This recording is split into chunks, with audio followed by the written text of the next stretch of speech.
देवी सीता मिथिला के राजा जनक की ज्येष्ठ पुत्री थीं, इसलिए उन्हें जानकी भी कहा जाता है। कहते हैं कि राजा जनक को माता सीता एक खेत से मिली थी, इसीलिए उन्हें धरती पुत्री भी कहा जाता है। लक्ष्मण, भरत और शत्रुघ्न की पत्नियां माता सीता की बहनें थीं। मार्गशीर्ष मास की शुक्ल पक्ष की पंचमी को भगवान श्री राम तथा जनकपुत्री जानकी सीता का विवाह हुआ था। तभी से इस पंचमी को विवाह पंचमी पर विवाह के समय ब्रह्मर्षि वशिष्ठ एवं राजर्षि विश्वामित्र उपस्थित थे। कहा जाता है कि उनका विवाह देखने को स्वयं ब्रह्मा, विष्णु एवं रुद्र ब्राह्मणों के वेश में आए थे। दूसरी ओर सभी देवी और देवता भी विभिन्न वेश में उपस्थित थे। चारों भाइयों में श्री राम का विवाह सबसे पहले हुआ। विवाह का मंत्र उच्चार चल रहा था और उसी बीच कन्या की द्वारा की जाने वाली रस्म की बारी आई। इस रस्म में कन्या का भाई कन्या के आगे आगे चलते हुए लावे का छिड़काव करता है।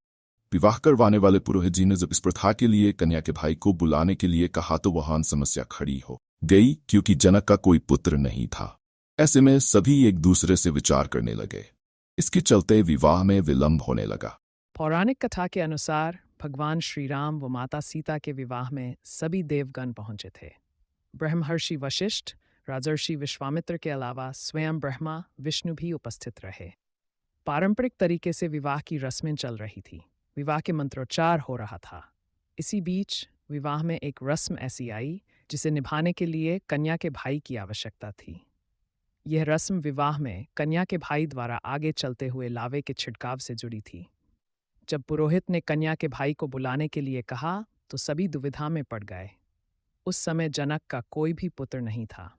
इस वजह से विवाह में विलंब होता देख सभी विचार करने लगे। अपनी पुत्री के विवाह में ऐसी परेशानी देख माँ पृथ्वी का मन दुखी हो गया। श्री राम और देवी सीता का विवाह दाचित महादेव एवं माता पार्वती के विवाह के बाद सबसे प्रसिद्ध विवाह माना जाता है। इस विवाह की एक और विशेषता यह थी कि इस विवाह में त्रिदेवों सहित लगभग सभी मुख्य देवता किसी ना किसी रूप में उपस्थित थे। कोई भी इस विवाह को देखने का मोह छोड़ना नहीं चाहता था। श्री राम सहित ब्रह्म, हर्षि वशिष्ठ एवं राजर्षि विश्व को भी इसका ज्ञान था। कहा जाता है कि उनका विवाह देखने को स्वयं ब्रह्मा, विष्णु एवं रुद्र ब्राह्मणों के वेश में आए थे। चारों भाइयों में श्री राम का विवाह सबसे पहले हुआ। विवाह का मंत्रोच्चार चल रहा था और उसी बीच कन्या के भाई द्वारा की जाने वाली विधि आई। अद्भुत रामायण में कौन था 1000 सिर वाला रावण जिसका वध किया था माता सीता ने? तब राम सेना भाइयों और सीताजी के साथ सहस्रवदन रावण का वध करने पहुंच जाते हैं। युद्ध के अंत में राम मूर्छित होकर पुष्पक विमान में गिर जाते हैं। ये देखकर क्रोध से मां सीता भयंकर रूप धारण करके हाथ में खड्ग और खड़पर लेकर रावण के 1000 सिरों को काट देती हैं। उसके बाद राम सहस्रनाम से सीता की स्तुति करते हैं। इस रामायण में मां सीता के परमशक्ति स्वरूप का वर्णन किया गया है। अगर आपको कोई शंका हो तो आप महर्षि विश्वामित्र से इस विषय में पूछ सकते हैं। ऐसी तेजयुक्त वाणी सुनकर राजा जनक ने महर्षि वशिष्ठ एवं विश्वामित्र से इसके बारे में पूछा। वे दोनों तो सब जानते ही थे, अतः उन्होंने हर्ष इसकी आज्ञा दे दी। इस प्रकार गुरुजनों से आज्ञा पाने के बाद मंगल ने देवी सीता के भाई के रूप में सारी रस्में निभाई। रामायण के सारे संस्करणों में तो नहीं, किंतु रामायण एवं रामचरितमानस में इसका उल्लेख है। यह कथा अपनी बहन के प्रति एक भाई के उत्तरदायित्व के निर्वाह का एक मुख्य उदाहरण है। रामायण में भगवान श्री राम, लक्ष्मण, माता सीता व हनुमान जी समेत सभी प्रमुख पात्रों का उल्लेख मिलता है। रामायण में भगवान श्री राम व माता सीता के विवाह का भी वर्णन है। रामायण में राजा जनक की पुत्री सीता की 3 अन्य बहनें उर्मिला, मांडवी और श्रुतकीर्ति का भी जिक्र मिलता है। लेकिन क्या आप जानते हैं माता सीता के 2 भाई भी थे जिनका जिक्र रामायण में नहीं मिलता है? पंडित इंद्रमणि घनश्याल बताते हैं कि अन्य धार्मिक ग्रंथों में माता सीता के 2 भाई का उल्लेख मिलता है। जब राम व सीता का विवाह हो रहा था तब एक जगह पुरोहित ने माता सीता के भाई को बुलाने के लिए कहा था। तब वहां मौजूद माता सीता के भाई ने ही विवाह की एक प्रमुख रस्म निभाई थी। तो चलिए इस लेख में आज हम आपको बता रहे हैं कि माता सीता के वो 2 भाई कौन थे। रामायण की कथा तो हर कोई जानता है, लेकिन राम कथा का सौंदर्य इसी बात में निहित है कि हर लेखक ने, हर परंपरा ने अपनी ही कथा बांची है। ऐसी ही एक प्रसिद्ध रामायण है, अद्भुत रामायण। इसकी कथा वाल्मीकि रामायण और रामचरितमानस से कई मायनों में भिन्न है। वास्तव में अद्भुत रामायण की रचना सीता और राम में अभेद बताने के लिए हुई है। इस रामायण में सीता के अद्भुत स्वरूप और पराक्रमों का वर्णन किया गया है। इसमें सीता भयंकर रूप धारण करके 1000 सिर वाले रावण का वध करती हैं।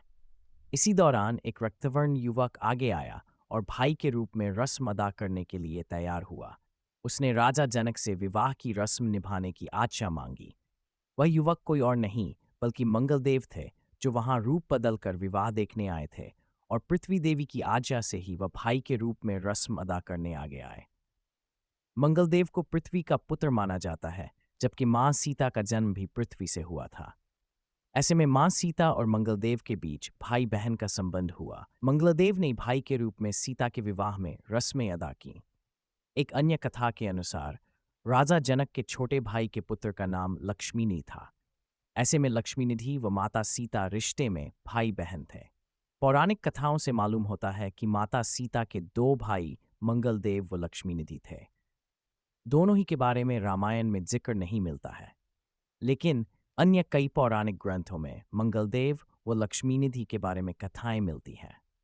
इस विधि में कन्या का भाई कन्या के आगे आगे चलते हुए लावे का छिड़काव करता है। उत्तर भारत, विशेषकर बिहार एवं उत्तर प्रदेश में आज भी यह प्रथा देखने को मिलती है। विवाह पुरोहित ने जब इस प्रथा के लिए कन्या के भाई का आह्वान किया तो ये विचार किया जाने लगा कि इस प्रथा को कौन पूरा कर सकता है। समस्या यह थी कि उस समय वहां ऐसा कोई नहीं था जो माता सीता के भाई की भूमिका निभा सके।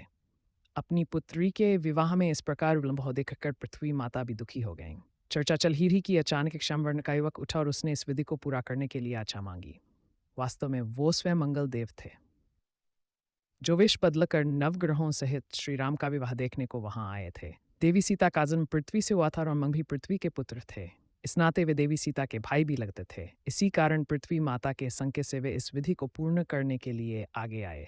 विवाह के समय ब्रह्मर्षि वशिष्ठ एवं राजर्षि विश्वामित्र उपस्थित थे। कहा जाता है कि उनका विवाह देखने को स्वयं ब्रह्मा, विष्णु एवं रुद्र ब्राह्मणों के वेश में आए थे। दूसरी ओर सभी देवी और देवता भी विभिन्न वेश में उपस्थित थे। चारों भाइयों में श्री राम का विवाह सबसे पहले हुआ। विवाह का मंत्रोच्चार चल रहा था और उसी बीच कन्या की द्वारा की जाने वाली रस्म की बारी आई। इस रस्म में कन्या का भाई कन्या के आगे आगे चलते हुए लावे का छिड़काव करता है। विवाह करवाने वाले पुरोहित जी ने जब इस प्रथा के लिए कन्या के भाई को बुलाने के लिए कहा तो वहां समस्या खड़ी हो गई, क्योंकि जनक का कोई पुत्र नहीं था। ऐसे में सभी एक दूसरे से विचार करने लगे। इसके चलते विवाह में विलंब होने लगा। इस प्रकार एक अनजान व्यक्ति को इस रस्म को निभाने को आता देखकर राजा जनक दुविधा में पड़ गए। जिस व्यक्ति के कुल, गोत्र एवं परिवार का कुछ पता ना हो, उसे वे कैसे अपनी पुत्री के भाई के रूप में स्वीकार कर सकते थे। उन्होंने मंगल से उनका परिचय, कुल एवं गोत्र पूछा। इस पर मंगलदेव ने मुस्कुराते हुए कहा, हे महाराज जनक, मैं अकारण ही आपकी पुत्री के भाई का कर्तव्य पूर्ण करने को नहीं उठा हूँ। आपकी आशंका निराधार नहीं है, किंतु आप निश्चिंत रहें, मैं इस कार्य के सर्वथा योग्य हूँ। सहस्रवदन रावण पुष्कर द्वीप में निवास करता है। वह इंद्रादि देवताओं, किन्नरों, गंधर्वों, विद्याधरों आदि को पराजित करके उनसे बालक्रीड़ा के समान खेल करता है। मेरु को सरसों के समान, सागर को गोष्पद के समान तथा सारे लोक को थुन के समान समझता है। वहीं छोटा भाई दशवदन लंका में निवास करता था। अभी इस छोटे वाले रावण का वध किया गया है और ये तो कोई बड़ी बात नहीं है। सहस्रवदन का वध हो जाए तो सारा जगत स्वस्थ हो जाए। कथा के अनुसार रावण वध के बाद राम जब अयोध्या आकर राज्य स्वीकार करते हैं, तब अनेक ऋषि महर्षि आकर श्री राम के पराक्रम का गुणगान करते हैं। माँ सीता ये सुनकर हंस पड़ती हैं और कहती हैं कि रावण वध के लिए की गई ये प्रशंसा परिहास समान लगती है। वे बताती हैं कि विश्रवस मुनि की पत्नी कैकसी के 2 पुत्र थे। दोनों का नाम रावण था, जिसमें बड़े का नाम सहस्रवदन रावण यानी 1000 मुख वाला और छोटे का नाम दशवदन रावण यानी 10 मुख वाला।